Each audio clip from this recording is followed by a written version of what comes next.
ঘর পেল আরও 18,500 পরিবার। গৃহ ও ভূমিহীন মুক্ত হল 58 জেলায়। সবার জন্য আবাসন নিশ্চিতের ঘোষণা প্রধানমন্ত্রী। ঈদের যাত্রায় প্রস্তুত দেশের সড়ক মহাসড়ক। যানজট ঠেকাতে নানা পদক্ষেপ। ভোলায় ফের বেপরোয়া ট্রলার মালিকরা, দুর্ঘটনার শঙ্কা। কোরবানির আগে গরু মোটাতাজাকরণে তোড়জোড়। দেয়া হচ্ছে ক্ষতিকারক ওষুধ। মানবদেহের জন্য ক্ষতিকর বলছেন বিশেষজ্ঞ।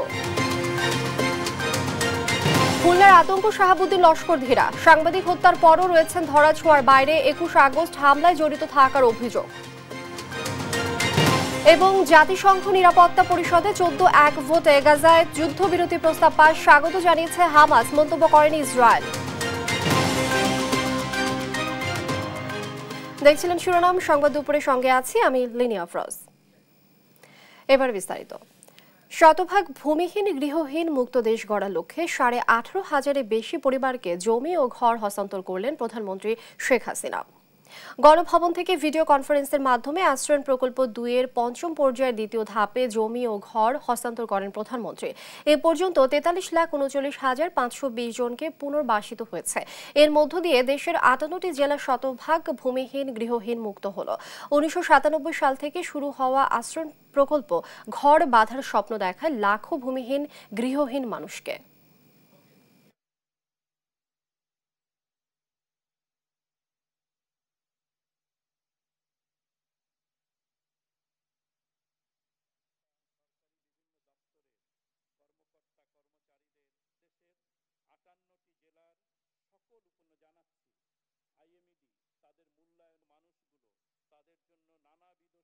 গত কয়েকদিন আগে যে ঘূর্ণিঝড় জলোচ্ছ্বাস হয়ে গেল, সেখানে হাজার হাজার মানুষ ক্ষতিগ্রস্ত। ইতিমধ্যেই আমরা কিন্তু তালিকা করেছি কোন কোন এলাকায় কতগুলি ঘর সম্পূর্ণভাবে বিধ্বস্ত হয়েছে, কতগুলি আংশিক বিধ্বস্ত হয়েছে। যেগুলি সম্পূর্ণ ক্ষতিগ্রস্ত তাদেরকে আমরা ঘর তৈরি করে দেব। আংশিক ক্ষতিগ্রস্ত তাদের জন্য আমরা ঘর নির্মাণ উপকরণ দিয়ে সহায়তা করব। অর্থাৎ এই যে প্রাকৃতিক দুর্যোগ, এই দুর্যোগে যারা ক্ষতিগ্রস্ত তাদের পাশে আমরা আছি। প্রাথমিকভাবে যা যা প্রয়োজন করে যাচ্ছি। আর এখন এই ঘর বাড়ি যাদের ক্ষতিগ্রস্ত হয়েছে, আমি তাদের এটুকু বলতে চাই যে আপনাদের চিন্তার কোনো কারণ নেই। প্রত্যেকেরই ঘর নির্মাণ যাতে করতে পারেন সে ব্যবস্থাটা ইনশাল্লাহ আমি করে দেব। ঈদ ঘিরে মহাসড়কগুলোতে বাড়তে শুরু করেছে যানবাহনের চাপ। ঘরমুখী যাত্রীরা ছোট বড় যানবাহনে করে যে যার মতো করে ফিরছেন বাড়ি। উত্তরবঙ্গের প্রবেশদ্বার সিরাজগঞ্জ জেলায় বঙ্গবন্ধু সেতু পশ্চিম মহাসড়ক হয়ে প্রায় 22টি জেলার যানবাহন চলাচল করে। ঈদ উপলক্ষে যানবাহনের চাপ বাড়তে শুরু করেছে মহাসড়কে। যানবাহনগুলোর মধ্যে কোরবানির পশু পরিবহন এবং পণ্যবাহী যানবাহনের সংখ্যায় বেশি। গত 24 ঘন্টায় বঙ্গবন্ধু সেতু দিয়ে 25,923টি যানবাহন চলাচল করেছে। এদিকে ঈদ ঘিরে ঢাকা ময়মনসিংহ মহাসড়কের বেশ কয়েকটি স্থানে ভোগান্তির শঙ্কা দেখা দিয়েছে। ঢাকা ময়মনসিংহ মহাসড়কের বাইপাস, বয়লর, ভরাডুবা, সিডো স্টোর এবং মাস্টারবাড়ি এলাকায় যানজট হতে পারে। মহাসড়ক দখল করে এসব স্থানে বাজার এবং স্ট্যান্ড গড়ে উঠেছে। ভোগান্তির কারণ হতে পারে মহাসড়কের চলা অবৈধ 3 চাকার বাহন। ঈদের যাত্রায় ভোগান্তি কমাতে চলেছে মহাসড়কের প্রস্তুতি। সড়ক মহাসড়কের খবরাখবর জানাতে এই মুহূর্তে সরাসরি যুক্ত হচ্ছেন সিরাজগঞ্জ থেকে সাইম উদ্দিন এবং নারায়ণগঞ্জ থেকে বিল্লাল হোসেন। আমার প্রথমেই যেতে চাই সিরাজগঞ্জে, সেখানে রয়েছেন সহকর্মী সাইম। সাইম, কি পরিস্থিতি দেখছেন যানবাহনের, আর মহাসড়কের পরিস্থিতি এখন কি অবস্থা, বিস্তারিত জানাবেন। লিনিয়া, ঈদ যত ঘনিয়ে আসছে যানবাহনের সংখ্যা মহাসড়কে কিন্তু তীব্রতাই বাড়ছে। আমরা গত কয়েকদিনের যে যানবাহনের চিত্র এই মহাসড়কে দেখেছি কিন্তু আসলে স্বাভাবিকের তুলনায় 2 গুণ বেশি দেখেছি। স্বাভাবিকে যেমনটা 10,000 থেকে 12,000 যানবাহন চলাচল করে মহাসড়কে, সেটি কিন্তু আসলে এখন বর্তমানে 25,000 থেকে 26,000 যানবাহন চলাচল করছে প্রতিদিনই। এর মধ্যে কিন্তু আসলে এই মহাসড়কে কিন্তু আসলে পশুবাহী কোরবানির পশু নিয়ে যে যানবাহনগুলো চলাচল করে সেই যানবাহনগুলোই কিন্তু আসলে ঢাকামুখী বেশি চলাচল করছে। আমরা গতকালকেও দেখেছি যে এই মহাসড়ক দিয়ে কিন্তু প্রায় 24,000-এর মতো যানবাহন চলাচল করেছে এবং গত 24 ঘন্টায় প্রায় 25,900টি যান সিরাজগঞ্জ পুলিশের পক্ষ থেকে এবং সড়ক বিভাগের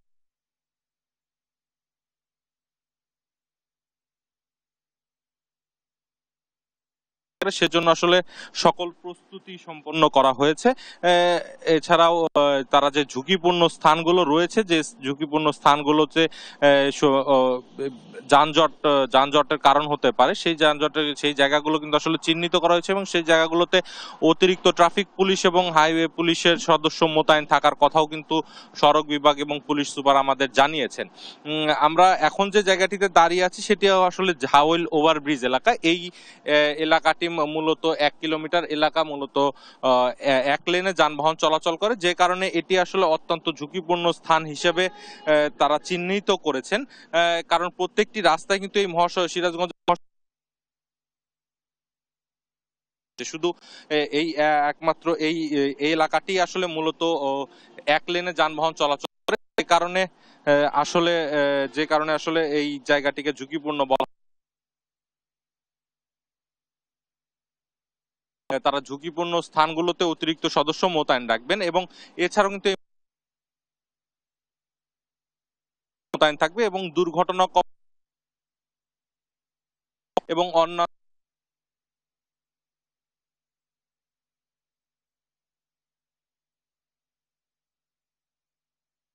পাঁচটি রেকার রাখা হয়েছে, যেটি আসলে দ্রুতই যেন এই জায়গায় যানবাহনগুলো অপসারণ করা যায়। আসলে এই ছিল আমার কাছে সর্বশেষ। আমরা যাব আসলে নারায়ণগঞ্জে, সেখানে রয়েছেন আসলে আমাদের বিলাল হোসেন। আমরা জানবো তার কাছ থেকে আসলে সেখানকার মহাসড়কের কি পরিস্থিতি। সায়েম, ঢাকা চট্টগ্রাম সিলেট এই দুটি মহাসড়কের নারায়ণগঞ্জের অংশে যেখানে রয়েছে এই পুরো এলাকা ঘিরে হাইওয়ে পুলিশের পক্ষ থেকে কিন্তু এবছর যে ঈদযাত্রা, এতে কিন্তু বাড়তি ব্যবস্থা নেওয়া হয়েছে। অর্থাৎ সাইনবোর্ড থেকে মেঘনা টোল প্লাজা পর্যন্ত ঢাকা চট্টগ্রাম মহাসড়কের যে 30 কিলোমিটার এবং কাশপুর থেকে 2500 কুরিন্দা বাজার পর্যন্ত যে 21 কিলোমিটার ঢাকা সিলেট মহাসড়কের, এই দুটি মহাসড়কে 1000-এর বেশি পুলিশ সদস্য কাজ করবে। তারা মোড়ে মোড়ে অবস্থান করবে, যাতে করে ঈদকে ঘিরে যে গরুবাহী ট্রাকগুলো এই সড়ক মহাসড়ক হয়ে রাজধানী ঢাকা সহ বিভিন্ন জায়গাগুলোতে প্রবেশ করবে, এতে করে যাতে মহাসড়কে দূরপাল্লার কোনো যানজট আটকা না পড়ে এবং ভোগান্তি না হয়, সেই লক্ষ্যে তারা কাজ করবেন, এমনটাই কিন্তু জানিয়েছেন। তো এখনও কিন্তু মহাসড়কে একেবারে স্বাভাবিকভাবেই যানবাহনগুলো চলাচল করছে। সড়ক জনপদ বিভাগের পক্ষ থেকে সড়কে ইউটার্ন ইউলেকগুলোকে নতুন করে মেরামত করা হয়েছে, যাতে করে যানবাহনগুলো একেবারে স্বাভাবিকভাবেই চলাচল করতে পারে। তবে এই দুটি মহাসড়কে 3 চাকার যানবাহনের কারণে দূরপাল্লার যে যানবাহনের গতি, সেটি কিন্তু ধীর গতিতে পরিণত হয় এবং এই 3 চাকার যে যানবাহন, সেটির কারণে যেমনি স্থানীয়রা ভোগান্তিতে পড়েন, তেমনি যানবাহনের চালকরাও কিন্তু নানা সমস্যায় ভোগেন এবং একই সঙ্গে দুর্ঘটনাও ঘটে। তো এইবার ঈদযাত্রায় এই 3 চাকার যানবাহনের কারণে একটি ভোগান্তি ছাড়া তেমন কোনো ভোগান্তির চিত্র আসলে এই দুটি মহাসড়কে নেই। পুলিশের পক্ষ থেকেও সব ধরনের ব্যবস্থাই তারা নিয়েছেন, এমনটা কিন্তু আমাদেরকে জানিয়েছেন। এই হচ্ছে আমার কাছে ঢাকা চট্টগ্রাম সিলেট মহাসড়কের সবশেষ তথ্য। স্টুডিওতে অসংখ্য ধন্যবাদ আপনাদের দুজনকে আমাদের সঙ্গে যুক্ত হবার জন্য। দর্শক, মহাসড়কের পরিস্থিতি সম্পর্কে বিস্তারিত জানাচ্ছিলেন আমাদের সহকর্মীরা। ঈদে ঘরে ফেরা যাত্রীদের টার্গেট করে ভোলায় ফের বেপরোয়া হয়ে উঠেছে ট্রলার মালিকরা। নৌযান সংকটের সুযোগ নিয়ে উত্তাল মেঘনায় নিষেধাজ্ঞা অমান্য করে ঝুঁকিপূর্ণভাবে যাত্রী পারাপার করছে ছোট ছোট ট্রলার। এতে বড় দুর্ঘটনার সংখ্যা বাড়ছে। এর পেছনে বিআইডব্লিউটিএর নজরদারির অভাবকে দুষছেন সাধারণ মানুষ। সহকর্মী ছোটন শাহর রিপোর্টে জানাচ্ছেন ফারজানা ইসলাম। প্রতি বছরের এপ্রিল, মে এবং নভেম্বর, ডিসেম্বর 4 মাস ঝড়ের মৌসুম থাকলেও বাকি সময়ে অতিমাত্রায় ঝড় না হলেও নিম্নচাপ আর ঝড়ো বাতাসের প্রভাবে নদী থাকে উত্তাল। তাই এ সময়কে বিপজ্জনক চিহ্নিত করে সি সার্ভে সনদধারী নৌযান ছাড়া সব ধরনের ছোট ছোট নৌযান ও ট্রলার চলাচলে নিষেধাজ্ঞা জারি করে নৌ পরিবহন মন্ত্রণালয়। কিন্তু এ নিয়ম মানছে না ভোলা লক্ষ্মীপুর নৌ রুটের নৌযানগুলো। বিপজ্জনক রুটের আওতায় থাকলেও ঝুঁকি নিয়ে ছোট ছোট ট্রলারে দেদারসে যাত্রী পারাপার করছে ট্রলার মালিকরা। প্রয়োজনের তাগিদে যাত্রীরা যাতায়াত করলেও জীবন ঝুঁকির কথা উঠে আসে তাদের কণ্ঠে। ভয় লাগার পরও যাইতে হবে আমাদের, যেহেতু বড় লঞ্চ নাই সেহেতু তো আমাদের এভাবে যাইতে হবে। আমাদের তো যাতায়াত করার জন্য আমরা যাচ্ছি, কিন্তু এই রুটটা অনেক ভয়াবহ। ছোটগুলো তো যে কোনো মধ্যে ডুবে যেতে পারে। এমনটা হয়েছে যে 200 টাকার ভাড়া 250 টাকা দিতে হচ্ছে। ট্রলার মালিকরা এ সুযোগ নিচ্ছে মূলত এ রুটে নৌযানের অপ্রতুলতার কারণে। ভোলা লক্ষ্মীপুর রুটে দক্ষিণাঞ্চলের 21 জেলার যাত্রীদের চাপ থাকে। ঈদে যাত্রী চাপ বাড়ে আরও কয়েক গুণ। যাদের যাতায়াতে এ রুটে আছে মাত্র 2টি লঞ্চ, 4টি সি ট্রাক ও 4টি ফেরি। বড় ধরনের কোনো লঞ্চ না থাকার কারণে আমরা এই ছোট ছোট ট্রলারগুলো দিয়ে নৌযানগুলো দিয়ে পারাপার হতে হয়। ওদের যাওয়া লাগবে, কিন্তু ওনারা তো দেখে গেছে কর্তৃপক্ষ বাধা মারে না। অবৈধ নৌযান চলাচল বন্ধে ক্যামেরার সামনে বিআইডব্লিউটি এর কর্মকর্তারা কথা বলতে রাজি না হলেও জেলা প্রশাসক বলছেন যাত্রীদের নিরাপত্তা নিশ্চিতে চালানো হবে অভিযান। আমরা অতিরিক্ত জেলা ম্যাজিস্ট্রেট, অতিরিক্ত পুলিশ সুপারের মাধ্যমে আমরা প্রায় 10 থেকে 12 জনের সদস্যের একটি ভিজিলেন্স টিম গঠন করেছি, যারা এই ধরনের অপতৎপরতাকারী রয়েছে, বিশেষ করে ট্রলার এবং স্পিডবোট মালিক, তারা যাতে এই সকল মানুষকে, যাত্রীকে নিয়ে বিপদের মধ্যে না ফেলতে পারে সেটার জন্য আমরা ক্রমাগত মোবাইল কোর্ট পরিচালনা করার সিদ্ধান্ত গ্রহণ করেছি। দুর্ঘটনা এড়াতে ঈদের আগে ভোলা লক্ষ্মীপুর রুটে নৌযান বাড়ানোর দাবি যাত্রীদের। নিউজ ডেস্ক, দেশ টিভি। ঈদ ঘনিয়ে আসায় কোরবানির গরু সহ অন্যান্য পশুর পরিচর্যায় ব্যস্ত সময় পার করছেন ঢাকার কেরানীগঞ্জের খামারিরা। একই সঙ্গে বেশি লাভের আশায় গরু মোটাতাজাকরণে ব্যস্ত সময় পার করছেন কিছু অসাধু খামারি। দেশ টিভির অনুসন্ধানে মেলে এমন চিত্রের। বিশেষজ্ঞরা বলছেন বিভিন্ন ওষুধ ব্যবহারে গরুর মাংস শরীরের জন্য ডেকে আনতে পারে মারাত্মক ঝুঁকি। বিস্তারিত শাহাদাত নিশাদের বিশেষ রিপোর্টে। ঘনিয়ে আসছে পবিত্র ঈদুল আজহা। ঈদকে সামনে রেখে ব্যস্ত সময় পার করছেন পশু খামারিরা। এবার ভালো দামের আশায় অনেকে খামারে তুলেছেন বিভিন্ন জাতের গরু। অনেক ভালো এবং কালেকশনও ভালো। সবাই কোরবানি দিবে, এখনো কাস্টমার আসতেছে, বেচা কিনা হচ্ছে। পশুর হাট এখনো না জমলেও খামারে ভিড়ছেন ক্রেতারা। হাটের খবর তো এখন হয় নাই, ভবিষ্যৎ কি হয়। আমরা অনেক ফার্মে ঘুরছি, তো এটাতে আজকে আসলাম, আবার তো দেখি পছন্দ হলে আমরা কিনবো। রাজধানীর পাশে কেরানীগঞ্জের কিছু ডেইরি ফার্মে চলছে গরু মোটাতাজাকরণের তোড়জোড়। বেশি লাভের আশায় অনেক খামারি পশু চিকিৎসকদের পরামর্শ না মেনে করছেন এই বিপজ্জনক কাজ। সেসব খামারের চিত্র তুলে ধরতে এবার দেশ টিভির অনুসন্ধান। দেশ টিভির অনুসন্ধানে উঠে আসে গরু মোটাতাজাকরণের বেশ কয়েকটি চিত্র। কেরানীগঞ্জে খামারে গিয়ে দেখা যায় গরু মোটাতাজাকরণে খামারিরা ব্যবহার করছেন অবৈধ ইঞ্জেকশন এবং পাম্প ট্যাবলেট, স্টেরয়েড ও ডেক্সামিথাসনের মতো ভয়ঙ্কর ক্ষতিকারক ঔষধ, যা ব্যবহারে অল্প দিনে মোটাতাজা করা হচ্ছে পশুগুলোকে। এই সুইয়ের মাথাটাই চেঞ্জ করি, আর পরবর্তীতে আমরা একটা সুই করলে সেটা আবার ইউজ করে ধোয়া হয়। ধোয়ার করে মাথাটা চেঞ্জ করার পরে আমরা আরেকটা মাটি সুই করি, আরেকটা ব্যবহার করি, এরকম খেতে থাকে। ভিটামিন খাওয়াই, এগুলো হলে মুহি রুচির, এইটাও খাওয়াই। আর যে সময় দেই যে বসে না খায়, তাপ টেম্পারেচার কমে গেছে, তখন আর কি ভিটামিন দেই। এসব গরু পাঠানো হচ্ছে কোরবানির পশুর হাটে। ঈদুল আজহাকে সামনে রেখে গরু কিনছেন মোটাতাজা দেখে আপনার সেই দুর্বলতাকেই কাজে লাগাচ্ছে এক ধরনের অসাধু খামারি, যারা কিনা এই গরুতে ব্যবহার করছে এক ধরনের ঔষধ এবং ইঞ্জেকশন, যে গরুর মাংস হুমকির মুখে ফেলছে আপনার স্বাস্থ্যকে। জনস্বাস্থ্য বিশেষজ্ঞদের মতে এমন অবৈধ পন্থায় মোটাতাজা করা গরুর মাংস খেলে মানবদেহে ডেকে আনে ভয়ঙ্কর রোগ ব্যাধি। তার মধ্যে যেমন ডায়াবেটিস বেড়ে যাওয়ার সম্ভাবনা রয়েছে, ব্লাড প্রেশার বেড়ে যাওয়ার সম্ভাবনা রয়েছে এবং রক্তে কোলেস্টেরল বেড়ে যাওয়ার সম্ভাবনা রয়েছে। এরকম আরও কিছু ক্ষতিকর প্রভাব মানুষের শরীরে হয় এবং কিডনিকেও প্রভাবিত করতে পারে। অসাধু ব্যবসায়ীদের আইনের আওতায় আনা জরুরি বলেও মনে করেন এই বিশেষজ্ঞ। এইসব খামারিদেরকে আইনের আওতায় এনে মানুষকে প্রতারকের হাত থেকেও রক্ষা করা হোক। শাহাদাত নিশাদ, দেশ টিভি, ঢাকা। গরুহাটের খবর জানাতে গাবতলী থেকে যুক্ত হচ্ছেন সহকর্মী ফজলে আদিত্য। আপনি নিশ্চয়ই শুনতে পাচ্ছেন, ঈদের তো বেশি দেরি নেই। হাটে কোরবানির পশুর জমজমাট কেমন দেখছেন, জমে উঠেছে কিনা সেই বিষয়টি অবশ্যই জানাবেন। আরেকটি বিষয় হচ্ছে যে সাধ্যের মধ্যে গরু কিনতে পারছেন কিনা ক্রেতারা, বিক্রেতারা এই বিষয়ে কি বলছেন?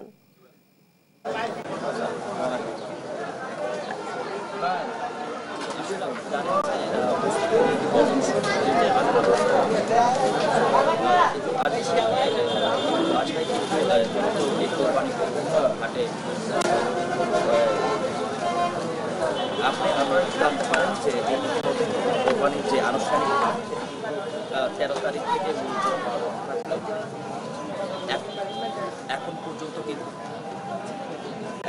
এখনো পর্যন্ত কিন্তু যে ধরনের জিনিসপত্রগুলো দেখতে পাচ্ছি যে অনেক অনেক ধরনের এখন পর্যন্ত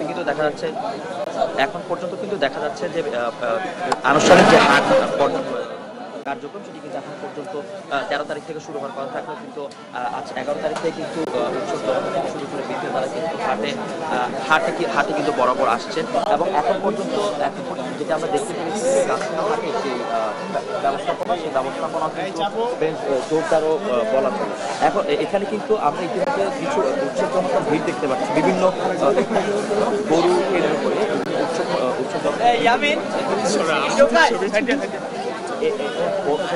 যেটি আমরা দেখতে পেয়েছি যে উৎসবজনতার পাশাপাশি কিন্তু অন্য অনেক ধরনের এখানে কিন্তু এনেছেন এবং এরই আরেকটা জিনিস বলতে যাচ্ছি যে এখানে বিভিন্ন নামে কিন্তু বিভিন্ন রকম গরু এসেছে। আপনারা দেখতে পাচ্ছেন যে এখানে কিন্তু গাবতলী হাটের যে আকর্ষণ এখন বিশেষ করে উৎসব জনতা কিন্তু এই ধরনের গরুদেরকে দেখে এই ধরনের কিন্তু ফুড দেখতে আসছে এবং ফুডের যে ব্যাপার সেগুলো কিন্তু তাদের দাম আনুষ্ঠানিকভাবে কিন্তু এখন পর্যন্ত যে হাট শুরু কার্যক্রম শুরু হয়নি।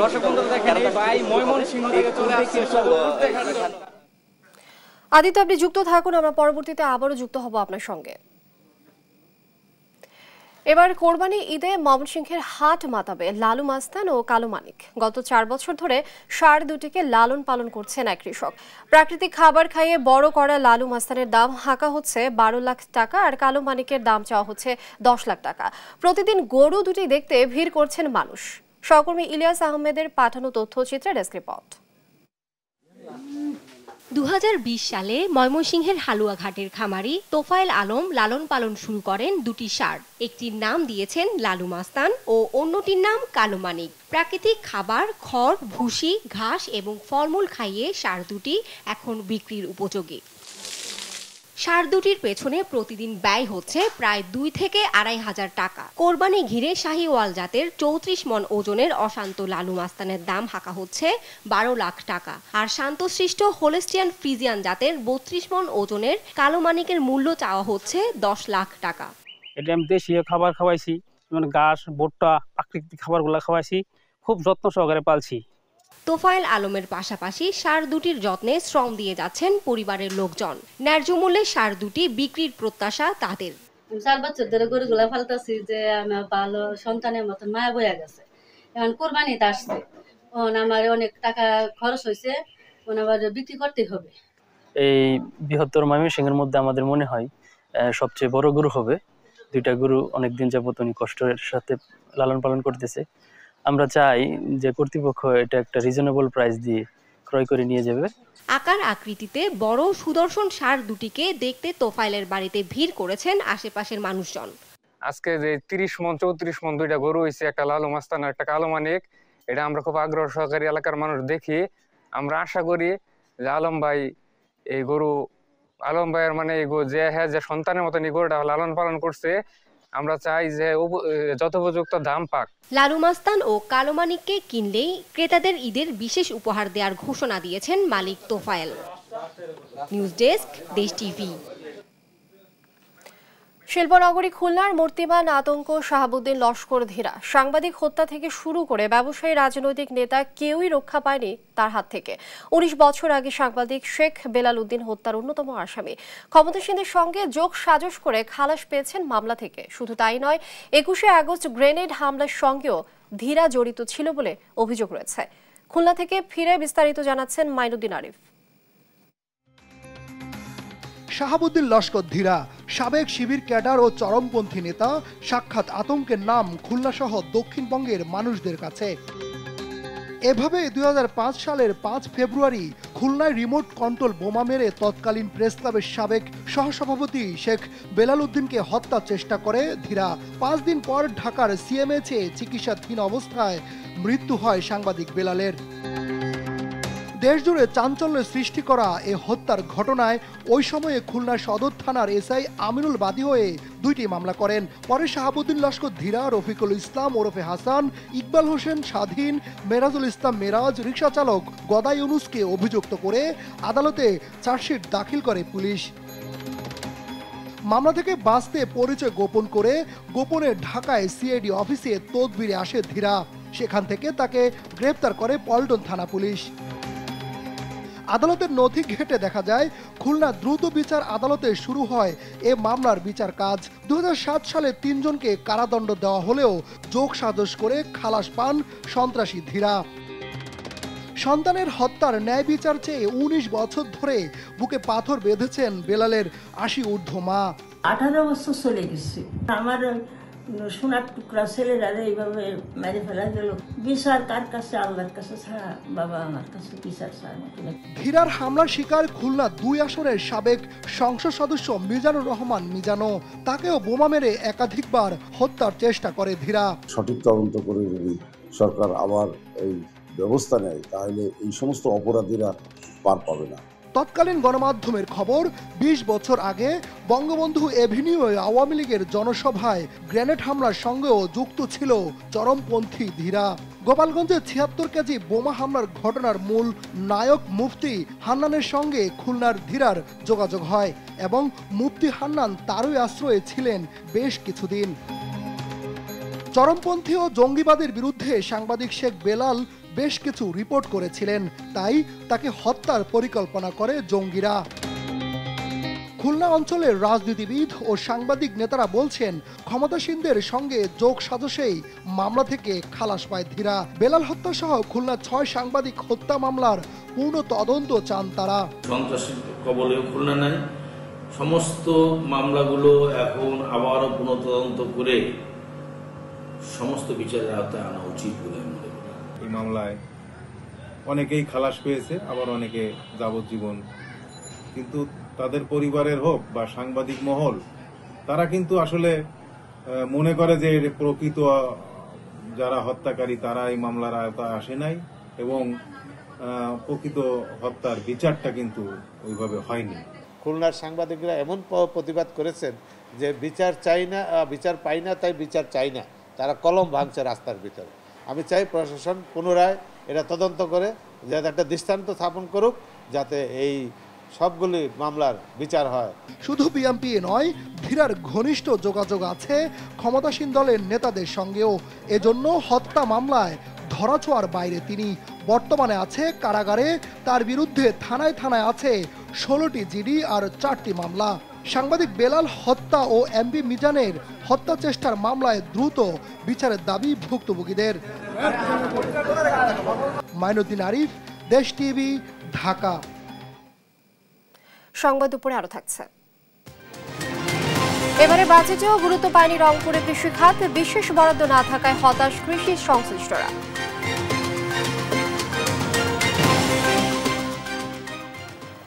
আন্তর্জাতিক প্রসঙ্গ, যুক্তরাষ্ট্রের প্রেসিডেন্ট জো বাইডেনের দেওয়া ফিলিস্তিনের গাজায় যুদ্ধবিরতির প্রস্তাব জাতিসংঘ নিরাপত্তা পরিষদে পাশ হয়েছে। 15 সদস্যের মধ্যে প্রস্তাবের পক্ষে ভোট পড়েছে 14টি। ভোট দেওয়া থেকে শুধু বিরত ছিল রাশিয়া। ইসরায়েল ও হামাসকে অবিলম্বে যুদ্ধবিরতির প্রস্তাব মেনে নেওয়ার আহ্বান জানিয়েছেন জাতিসংঘ। প্রস্তাব পাশ হওয়ায় সন্তোষ জানিয়েছে হামাস, তবে এখনও কোনো প্রতিক্রিয়া জানায়নি ইসরায়েল। দেওয়ান মোবাশিরা হোসেনের রিপোর্ট। গেল 31 মে গাজায় 3 ধাপে যুদ্ধবিরতি কার্যকরের প্রস্তাব দেন প্রেসিডেন্ট জো বাইডেন। সোমবার প্রস্তাবটির ওপর ভোটাভুটি হয় জাতিসংঘের নিরাপত্তা পরিষদে। 15 সদস্যের মধ্যে প্রস্তাবের পক্ষে ভোট পড়েছে 14টি। ভোট দেওয়া থেকে শুধু বিরত ছিল রাশিয়া। ইসরায়েল ও হামাসকে অবিলম্বে যুদ্ধবিরতির প্রস্তাব মেনে নেওয়ার আহ্বান জানিয়েছেন জাতিসংঘে নিযুক্ত যুক্তরাষ্ট্রের দূত লিন্ডা থমাস গ্রিনফিল্ড। যুদ্ধবিরতির এই প্রস্তাবকে নতুন সুযোগ বলেও অভিহিত করেছেন তিনি। আমরা আমাদের সামনে প্রস্তাবটি গ্রহণ করে শান্তি প্রতিষ্ঠায় সহায়তা করতে পারি। দুই পক্ষকেই বিলম্ব না করে এবং কোনো শর্ত ছাড়াই চুক্তির শর্তগুলো সম্পূর্ণরূপে বাস্তবায়নের জন্য আহ্বান জানানো হয়েছে এ প্রস্তাবে। আজই কাউন্সিল হামাসকে যুদ্ধবিরতি চুক্তি মেনে নেয়ার একটি স্পষ্ট বার্তা পাঠিয়েছে। ইসরায়েল ইতিমধ্যেই এই চুক্তিতে সম্মত হয়েছে এবং হামাস একই কাজ করলে আজ যুদ্ধ বন্ধ হয়ে যেতে পারে। and urges both parties. জাতিসংঘে ফিলিস্তিনের রাষ্ট্রদূত রিয়াদ মনসুর এই প্রস্তাব পাশকে সঠিক পথে একটি পদক্ষেপ বলে অভিহিত করেছেন। To stop the killing of our people. আমরা এই প্রস্তাবের বাস্তবায়ন দেখতে চাই। ফিলিস্তিন এরই মধ্যে প্রস্তাবটিকে স্বাগত জানিয়েছে। তারা এই প্রস্তাবের বাস্তবায়ন করার জন্য মধ্যস্থতাকারীদের সাথে সহযোগিতা করতে প্রস্তুত। এই যুদ্ধবিরতি স্থায়ী হোক। আমরা আর যুদ্ধ দেখতে চাই না। And we want to see the terrible suffering of Palestinians. মার্কিন পররাষ্ট্রমন্ত্রী অ্যান্টনি ব্লিংকেন বলেছেন, গাজার ভয়ানক দুর্ভোগ কমাতে চাইলে মধ্যপ্রাচ্যের সমস্ত সরকারকে যুদ্ধবিরতি চুক্তি মেনে নেওয়ার জন্য হামাসকে চাপ দেওয়া উচিত। এদিকে ফিলিস্তিনের স্বাধীনতাকামী সংগঠন হামাস স্বাগত জানিয়েছে এই প্রস্তাবকে। পরিকল্পনা বাস্তবায়নে মধ্যস্থকারীদের সাথে সহযোগিতা করতে প্রস্তুত বলে এক বিবৃতিতে জানিয়েছেন তারা। তবে নিরাপত্তা পরিষদে পাশ হওয়া এই প্রস্তাব নিয়ে তাৎক্ষণিক কোনো মন্তব্য করেনি ইসরায়েল। যদিও যুক্তরাষ্ট্রের পক্ষ থেকে বলা হয়েছে, ইসরায়েলের দেওয়া প্রস্তাবই ঘোষণা করেছিলেন প্রেসিডেন্ট বাইডেন। দেওয়ান মুবাশশিরা হোসেন, নিউজ ডেস্ক, দেশ টিভি। সেনাবাহিনী প্রধান হিসেবে নিয়োগ পেয়েছেন লেফটেন্যান্ট জেনারেল ওয়াকারুজ্জামান। মঙ্গলবার আন্তঃবাহিনী জনসংযোগ পরিদপ্তর ISPR থেকে পাঠানো এক সংবাদ বিজ্ঞপ্তিতে এ তথ্য জানানো হয়।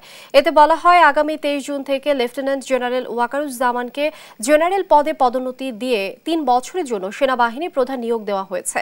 বর্তমান সেনাপ্রধান জেনারেল SM শৈফুদ্দিন আহমেদের স্থলাভিষিক্ত হবেন তিনি। বর্তমানে সেনাবাহিনীর চিফ অব জেনারেল স্টাফ হিসেবে দায়িত্ব পালন করছেন ওয়াকারুজ্জামান।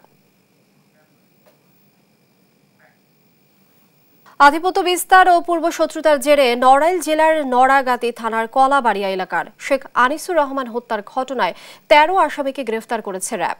রাজধানীর শাহবাগ থেকে হত্যার মূল পরিকল্পনাকারী জাহিদুল শেখ সহ 13 জনকে গ্রেফতার করে সংস্থার গোয়েন্দা দল। পরে এক ব্রিফিংয়ে কর্মকর্তারা জানান, স্থানীয় নির্বাচন ও আধিপত্য বিস্তারকে কেন্দ্র করে হত্যা করা হয় আনিসুর রহমানকে।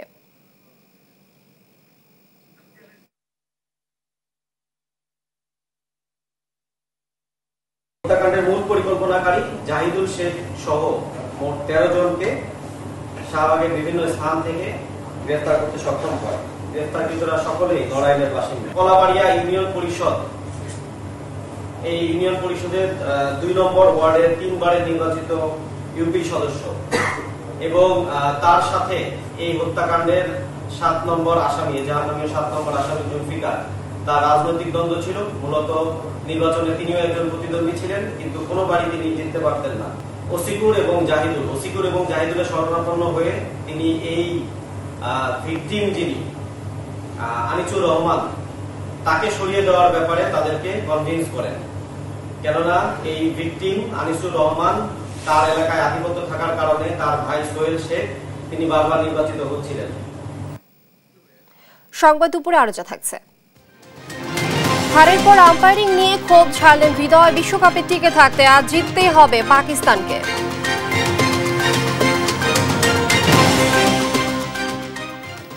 রংপুর অঞ্চলের প্রায় 70% মানুষই জড়িত কৃষিকাজে। তাই এই অঞ্চলের কৃষকদের সহজ শর্তে ঋণ, কৃষি উপকরণে মূল্য কমিয়ে টেকসই উন্নয়ন এবং কর্মসংস্থানের সৃষ্টির পাশাপাশি কৃষিভিত্তিক শিল্প কারখানা তৈরি করতে বাজেটে 40% বরাদ্দ না থাকায় হতাশ কৃষি সংশ্লিষ্টরা। মাহমুদ রকির তোলা ছবিতে রফিকুল ইসলামের প্রতিবেদন, জানাচ্ছেন সালমা জাহান। আঁশবিহীন আম হাড়ি ভাঙা, বিশ্বখ্যাত এ ফলের স্বাদ ও গন্ধ অতুলনীয়। শুধু ফল হিসেবেই নয়, অর্থনীতি পাল্টে দিতেও বেশ বড় অবদান রাখছে রংপুরের এ আম।